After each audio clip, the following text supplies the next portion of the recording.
Fact number 1. ಅನೇಕ ಜನರಿಗೆ horror cinema ಅಂದರೆ ತುಂಬ ಇಷ್ಟವಾಗುತ್ತೆ. ಆದರೆ ದಿ ಎಕ್ಸಾರ್ಸಿಸ್ಟ್ ಎಂಬ ಹಾರರ್ ಮೂವಿ ಇದೆ. ಇದು ಹಾರರ್ ಸಿನಿಮಾಗಳಲ್ಲಿಯೇ ತುಂಬ ಭಯಂಕರವಾದ ಸಿನಿಮಾ.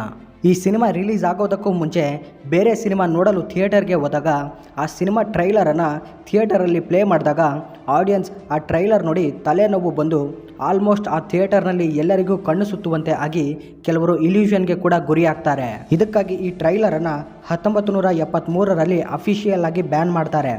ಸಾಮಾನ್ಯವಾಗಿ ಫಿಲ್ಮ್ ಅಥವಾ ಟ್ರೈಲರನ್ನು ಕೆಲವು ಟೆಕ್ನಿಕಲ್ ಅಥವಾ ಲೀಗಲ್ ಸಮಸ್ಯೆಗಳಿಂದ ಬ್ಯಾನ್ ಮಾಡ್ತಾರೆ. ಇನ್ನು ಕೆಲವು ಜನರು ಹಣಕ್ಕಾಗಿ ಸಿನಿಮಾವನ್ನು ನಿಲ್ಲಿಸ್ತಾರೆ. ಆದರೆ ಈ ಸಿನಿಮಾವನ್ನು ಕೇವಲ ಆಡಿಯನ್ಸ್ ಕಂಪ್ಲೇಂಟ್ನಿಂದ ಅದನ್ನು ನೋಡ್ತಾ ಇದ್ದರೆ ನಮಗೆ ಪ್ಯಾರಾನಾರ್ಮಲ್ ಫೀಲಿಂಗ್ಸ್ ಬರ್ತಿವೆ ಅಂತ ಕಂಪ್ಲೇಂಟ್ ಮಾಡಿದ್ದರಿಂದ ಆ ಟ್ರೈಲರನ್ನು ಅಫಿಷಿಯಲ್ ಆಗಿ ಬ್ಯಾನ್ ಮಾಡ್ತಾರೆ. Fact number 2. ಸೌತ್ ಅಮೆರಿಕದ ಚಿಲಿ ಎಂಬ ದೇಶದಲ್ಲಿ ಟಾಮಿ ಎಂಬ 11 ವರ್ಷದ ಬಾಲಕನಿಗೆ ಬ್ರೈನ್ ಕ್ಯಾನ್ಸರ್ ಬರುತ್ತೆ. ಡಾಕ್ಟರ್ಗಳು ಆ ಬಾಲಕ ಇನ್ನು ಕೆಲವು ತಿಂಗಳು ಮಾತ್ರ ಬದುಕುತ್ತಾನೆ ಅಂತ ಹೇಳ್ತಾರೆ. ಟಾಮಿಯನ್ನು ಕೊನೆ ಆಸೆ ಏನಾದರೂ ಇದೆಯಾ ಅಂತ ಕೇಳಿದರೆ ನಾನು ದೊಡ್ಡ ಯೂಟ್ಯೂಬರ್ ಆಗಬೇಕೆಂಬ ಆಸೆ ಇದೆ ಅಂತ ಹೇಳ್ತಾನೆ. ಬ್ರೈನ್ ಕ್ಯಾನ್ಸರ್ ಕಾರಣದಿಂದ ಡಾಕ್ಟರ್ಸ್ ಟಾಮಿಯ ಒಂದು ಕಣ್ಣನ್ನು ತೆಗೆದು ಹಾಕ್ತಾರೆ. ಆಗ ಅಮೆರಿಕದ ಜನರು ಟಾಮಿಯನ್ನು ದೊಡ್ಡ ಯೂಟ್ಯೂಬರ್ ಮಾಡಲು ನಿರ್ಧರಿಸ್ತಾರೆ. ಟಾಮಿ 11 ಎಂಬ ಹೆಸರಿನಿಂದ ಟಾಮಿ ಒಂದು ಯೂಟ್ಯೂಬ್ ಚಾನಲನ್ನು ಸ್ಟಾರ್ಟ್ ಮಾಡ್ತಾನೆ. ಅಮೆರಿಕದ ದೊಡ್ಡ ದೊಡ್ಡ ಯೂಟ್ಯೂಬರ್ಸ್ ಎಲ್ಲರೂ ಸೇರಿ ಟಾಮಿ ಚಾನೆಲ್ ಬಗ್ಗೆ ಪ್ರಚಾರ ಮಾಡಿದ್ರಿಂದ 2 ದಿನದಲ್ಲಿ ಟಾಮಿ ಚಾನೆಲ್ಗೆ ಸುಮಾರು 5 ಮಿಲಿಯನ್ ಸಬ್ಸ್ಕ್ರೈಬರ್ಸ್ ಆಗ್ತಾರೆ. ಮೊದಲ 4 ಗಂಟೆಯಲ್ಲೇ ಈ ಚಾನೆಲ್ಗೆ 1 ಮಿಲಿಯನ್ ಸಬ್ಸ್ಕ್ರೈಬರ್ಸ್ ಆಗ್ತಾರೆ. ಇನ್ನುಳಿದ 24 ಗಂಟೆಯಲ್ಲಿ ಒಟ್ಟು 2 ಮಿಲಿಯನ್ ಸಬ್ಸ್ಕ್ರೈಬರ್ಸ್ ಆಗ್ತಾರೆ ಮತ್ತು ಮೊದಲ 2 ದಿನದಲ್ಲಿ 5 ಮಿಲಿಯನ್ಗಿಂತ ಹೆಚ್ಚು ಸಬ್ಸ್ಕ್ರೈಬರ್ಸ್ ಆಗ್ತಾರೆ. ಈಗಿನವರೆಗೂ ಯೂಟ್ಯೂಬ್ನಲ್ಲಿ ಒಂದು ಹೊಸ ಚಾನೆಲ್ಗೆ ಇಷ್ಟು ವೇಗವಾಗಿ ಸಬ್ಸ್ಕ್ರೈಬರ್ಸ್ ಬಂದಿದ್ದು ಇದೇ ಮೊದಲು. ಈಗ ಟಾಮಿ ಯೂಟ್ಯೂಬ್ ಚಾನೆಲ್ಗೆ ಇರುವ ಟೋಟಲ್ ಸಬ್ಸ್ಕ್ರೈಬರ್ ಸಂಖ್ಯೆ 8 ಮಿಲಿಯನ್ಗಿಂತ ಹೆಚ್ಚು. ನೀವು ಕೂಡ ಟಾಮಿಗೆ ಸಪೋರ್ಟ್ ಮಾಡಬೇಕೆಂದರೆ ಯೂಟ್ಯೂಬ್ನಲ್ಲಿ ಟಾಮಿ 11 ಅಂತ ಸರ್ಚ್ ಮಾಡಿ ಆ ಚಾನೆಲ್ಗೆ ಸಬ್ಸ್ಕ್ರೈಬ್ ಆಗಿ ಟಾಮಿಗೆ ಸಪೋರ್ಟ್ ಮಾಡಿ. Fact number 3. ಫ್ರೆಂಡ್ಸ್, ನಿಮಗಿದು ಗೊತ್ತಿರುತ್ತೆ, ನ್ಯೂಜಿಲ್ಯಾಂಡ್ನಲ್ಲಿ ಒಂದು ಹಾವು ಕೂಡ ಇರುವುದಿಲ್ಲ. ಒಂದು ವೇಳೆ ಅಲ್ಲಿ ಹಾವು ಬಂದರೆ ಅದು ಇಲ್ಲಿಗಲ್ ಮತ್ತು ಯಾರಾದರೂ ನ್ಯೂಜಿಲ್ಯಾಂಡ್ ಒಳಗಡೆ ಹಾವನ್ನು ತೆಗೆದುಕೊಂಡು ಬಂದರೆ ಅದನ್ನು ನ್ಯೂಜಿಲ್ಯಾಂಡ್ನಿಂದ ಹೊರಗಡೆ ಹಾಕ್ತಾರೆ. ಆದರೆ ಡಿಸೆಂಬರ್ 2, 2019ರಲ್ಲಿ ಒಂದು ಹಾವು ಆಸ್ಟ್ರೇಲಿಯಾದಿಂದ ನ್ಯೂಜಿಲ್ಯಾಂಡ್ಗೆ ಹೋಗುವ ವಿಮಾನದ ಲ್ಯಾಂಡಿಂಗ್ ಏರನ್ನು ಸುತ್ತಿಕೊಂಡು ಬರುತ್ತೆ. ಆ ಹಾವು ನ್ಯೂಜಿಲ್ಯಾಂಡ್ನಲ್ಲಿ ಇಳಿದಾಗ ಅಲ್ಲಿನ ನ್ಯೂಸ್ ಚಾನೆಲ್ಸ್ಗಳಲ್ಲಿ ಈ ಹಾವಿನ ಬಗ್ಗೆ ಹೆಚ್ಚಾಗಿ ಟೆಲಿಕಾಸ್ಟ್ ಮಾಡ್ತಾರೆ. ಆ ಹಾವು ರನ್ವೇ ಮೇಲೆ ಇರುವುದನ್ನು ನೋಡಿ ಅಲ್ಲಿನ ಸಿಬ್ಬಂದಿ ಅದನ್ನು ಹಿಡಿದುಕೊಂಡು ಅರೆಸ್ಟ್ ಮಾಡ್ತಾರೆ. ನಂತರ ಅದರ ತಲೆಯನ್ನು ತೆಗೆದು ಹಾಕ್ತಾರೆ. ಆದರೆ ನ್ಯೂಜಿಲ್ಯಾಂಡ್ನಲ್ಲಿ ಹಾವು ಹೋಗುವುದು ಯಾಕೆ ಇಲ್ಲಿಗಲ್ ಅಂದರೆ ಅಲ್ಲಿ ಕೆಲವು ಅಪರೂಪದ ಚಿಕ್ಕ ಚಿಕ್ಕ ಜೀವಜಂತುಗಳಿವೆ. ಹಾವುಗಳು ಅಲ್ಲಿಗೆ ಬಂದರೆ ಅವನ್ನು ತಿನ್ನುತ್ತವೆ ಎಂಬ ಕಾರಣದಿಂದ ನ್ಯೂಜಿಲ್ಯಾಂಡ್ ಸರ್ಕಾರ ಹಾವುಗಳನ್ನು ಅಲ್ಲಿ ಬ್ಯಾನ್ ಮಾಡಿದೆ. Fact number 4. ಅನೇಕರಿಗೆ ಸ್ವಲ್ಪವಾದರೂ ಮೆಮೊರಿ ಲಾಸ್ ಪ್ರಾಬ್ಲಮ್ ಇರುತ್ತೆ. ಅಂದರೆ ಕೆಲವು ವಿಷಯಗಳನ್ನು ನಾವು ಮರೆತು ಹೋಗ್ತಾ ಇರ್ತೇವೆ. ಹೀಗೆ ಮರೆತು ಹೋಗುವುದು ತೀವ್ರವಾದರೆ ಅಲ್ಝೀಮರ್ ಡಿಸೀಸ್ಗೆ ಕಾರಣವಾಗುತ್ತೆ. ರಿಯಲ್ ಲೈಫ್ನಲ್ಲಿ ಒಬ್ಬ ವ್ಯಕ್ತಿಗೆ ಈ ಅಲ್ಝೀಮರ್ ಡಿಸೀಸ್ ಬರುತ್ತೆ. ಈತನ ಹೆಸರು ವಿಲಿಯಂ. ಈತನು ಒಬ್ಬ ಪೇಂಟರ್. ಆದರೆ ಈತನಿಗೆ ಈ ಡಿಸೀಸ್ ಬಂದಾಗಿನಿಂದ ಸಾಯುವವರೆಗೂ ಈತನು ತನ್ನ ಮುಖವನ್ನು ಪೇಂಟಿಂಗ್ ಮಾಡ್ತಾ ಇರ್ತಾನೆ. ಈ ಡಿಸೀಸ್ ಏನೆಂದರೆ ನಿಧಾನವಾಗಿ ನಿಮ್ಮ ಬ್ರೈನ್ನಲ್ಲಿರುವ ನೆನಪುಗಳನ್ನು ಅಳಿಸಿ ಹಾಕುತ್ತೆ. ಈ ಡಿಸೀಸನ್ನು ಟೆಸ್ಟ್ ಮಾಡಲು ಆತನು ಪ್ರತಿ ವರ್ಷ ತನ್ನ ಫೇಸನ್ನು ಪೇಂಟಿಂಗ್ ಮಾಡ್ತಾ ಇದ್ದ. ಹಾಗೆ 1967ರಲ್ಲಿ ಹಾಕಿದ ಪೇಂಟಿಂಗನ್ನು ನೋಡಿ, ಇದರಲ್ಲಿ ಆತನ ಫೇಸ್ ಚೆನ್ನಾಗಿದೆ. ಆದರೆ ಆಗಲೇ ಆತನಿಗೆ ಅಲ್ಝೀಮರ್ ಡಿಸೀಸ್ ಬರಲು ಪ್ರಾರಂಭಿಸುತ್ತೆ. ಇನ್ನು 1996ರಲ್ಲಿ ಆತನ ಸ್ಕಿಲ್ಸ್ ಹಾಗೆಯೇ ಇದ್ದರೂ ಕೂಡ ಈ ಡಿಸೀಸ್ನಿಂದ ತನ್ನ ಫೇಸನ್ನು ಮರೆತು ಹೋಗಲು ಪ್ರಾರಂಭಿಸ್ತಾನೆ. ಪ್ರತಿ ವರ್ಷ ಆತನು ಹಾಕಿದ ಪೇಂಟಿಂಗನ್ನು ಗಮನಿಸಿದರೆ ಇದು 1997ರ ಪೇಂಟಿಂಗ್, ಇದು 1998ರದ್ದು, ಇದು 1999ರದ್ದು. ಇನ್ನು 2000 ವರ್ಷದಲ್ಲಿ ಆತನ ಫೇಸನ್ನು ಎಷ್ಟು ಕೆಟ್ಟದಾಗಿ ಹಾಕಿದ್ದಾನೆ ನೋಡಿ.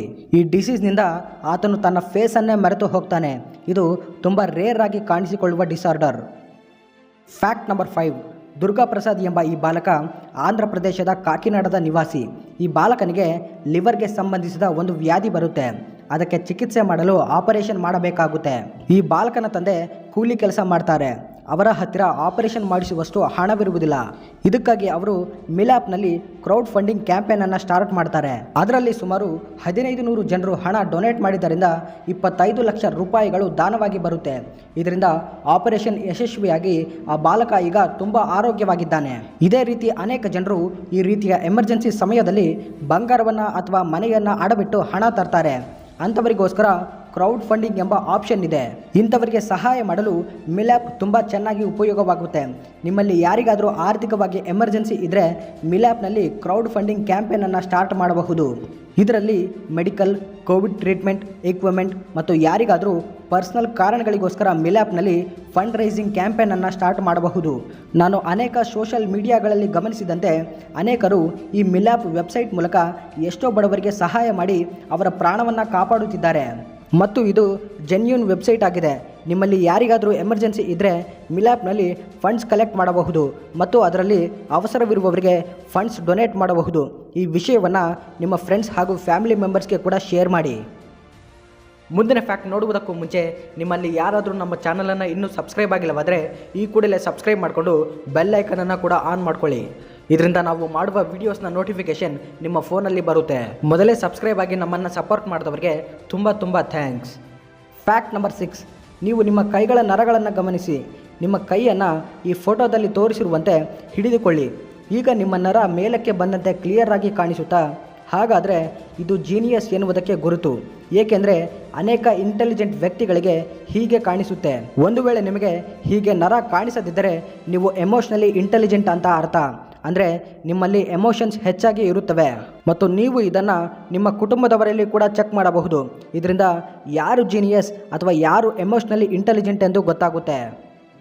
ಫ್ಯಾಕ್ಟ್ ನಂಬರ್ 7, ಎಷ್ಟೇ ಖಾರವಾಗಿ ಇದ್ದರೂ ಕೂಡ ನಮ್ಮಲ್ಲಿ ಕೆಲವರು ಈ ಮಿರ್ಚಿಯನ್ನು ತಿನ್ನುವುದಕ್ಕೆ ಇಷ್ಟಪಡ್ತಾರೆ. ಸಾಮಾನ್ಯವಾಗಿ ನಾವು ದೂರವನ್ನು, ತೂಕವನ್ನು ಹೇಗೆ ಅಳತೆ ಮಾಡ್ತೇವೋ ಹಾಗೆಯೇ ಈ ಮಿರ್ಚಿಯನ್ನು ಸ್ಕೋವಿಲರ್ ಸ್ಕೇಲ್ ಎಂಬ ಯೂನಿಟ್ನಿಂದ ಅಳತೆ ಮಾಡ್ತಾರೆ. ಸಾಮಾನ್ಯವಾಗಿ ನಾವು ತಿನ್ನುವ ಗ್ರೀನ್ ಮಿರ್ಚಿ 1500ರಿಂದ 2000 SHU ಇರುತ್ತೆ.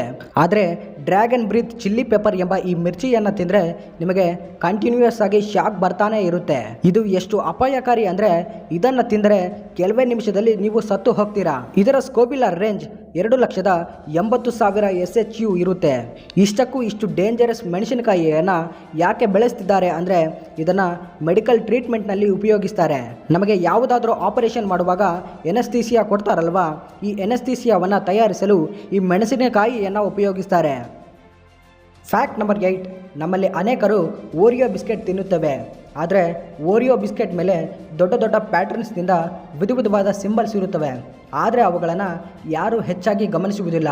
ಆದರೆ ನಿಮಗಿದು ಗೊತ್ತಾ, ಆ ಯುನೀಕ್ ಐಕಾನಿಕ್ ಓರಿಯೋ ಬಿಸ್ಕೆಟನ್ನು ಡಿಸೈನ್ ಮಾಡಲು ಆ ಕಂಪನಿಗೆ ಆಲ್ಮೋಸ್ಟ್ 4 ವರ್ಷಗಳ ಸಮಯ ಹಿಡಿಯುತ್ತೆ. ಫ್ಯಾಕ್ಟ್ ನಂಬರ್ 9, ನಾವು ನಮ್ಮ ವಿಜ್ಞಾನದ ಪ್ರಕಾರ ಆಹಾರವನ್ನು ತಿನ್ನದೆ ಎಷ್ಟು ದಿನ ಬದುಕಬಹುದು? ಮ್ಯಾಕ್ಸಿಮಮ್ ಅಂದರೆ 1 ತಿಂಗಳು. ಅದಕ್ಕಿಂತ ಹೆಚ್ಚು ದಿನ ಬದುಕುವುದು ಅಸಾಧ್ಯ. ಯಾರಾದರೂ 77 ವರ್ಷಗಳ ಕಾಲ ಏನನ್ನು ತಿನ್ನದೇ ಇರಬಹುದಾ?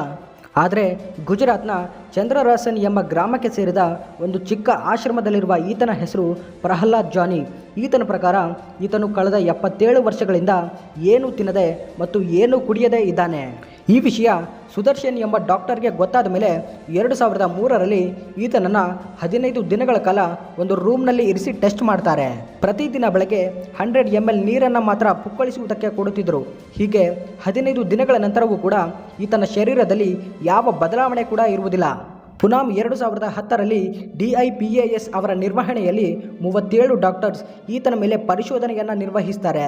ಆ 15 ದಿನಗಳು ಈತನು ಟಾಯ್ಲೆಟನ್ನು ಕೂಡ ಉಪಯೋಗಿಸುವುದಿಲ್ಲ.